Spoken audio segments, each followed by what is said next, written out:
Social মিডিয়ায় খুব তোলপাড় চলছে এই 42 ডিগ্রি রোদের তাপমাত্রায় ডিম ভাজা। তো আজকে আমিও ট্রাই করব, চলো এটা কি সত্যিই নাকি ফেক সেটাই তোমাদের সঙ্গে আজকে শেয়ার করব।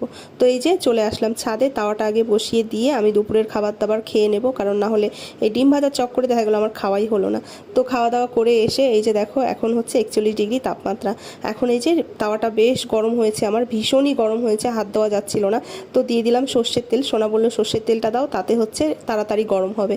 তো এই তো সর্ষের তেল দিয়ে এবার ডিমটা আমি ফাটিয়ে দেবো। আর ডিমটা ফাটানোর সময় ডিমের কুসুমটা না একটু ছড়িয়ে গেল, আর ডিমের খোসাও পড়েছিল একটু, সেগুলো তুলে নিয়ে এখানে দিয়ে দিলাম একটু স্বাদের জন্য নুন আর হচ্ছে গোলমরিচ গুঁড়ো। তো চলো এখন চলে যাব ঘরে, আর তার আগে এটা ওপরে তুলে দিলাম, তাহলে আরও বেশি রোদের তাপটা লাগবে। আর এখন বাজে হচ্ছে 2:52, ঘরে চলে আসলাম, ভাবলাম একটু আইসক্রিম খাই, যা রোদের তাপ। তো চলে এসেছি আবার ছাদে, আর এখন বাজে হচ্ছে 4:01, 1 ঘন্টা পুরো রাখলাম আমি। তো চলো ডিমের অবস্থা কি দেখা যাক। এই দেখো ডিমের অবস্থা একদমই ফেক, কি বলবো বন্ধুরা, একদমই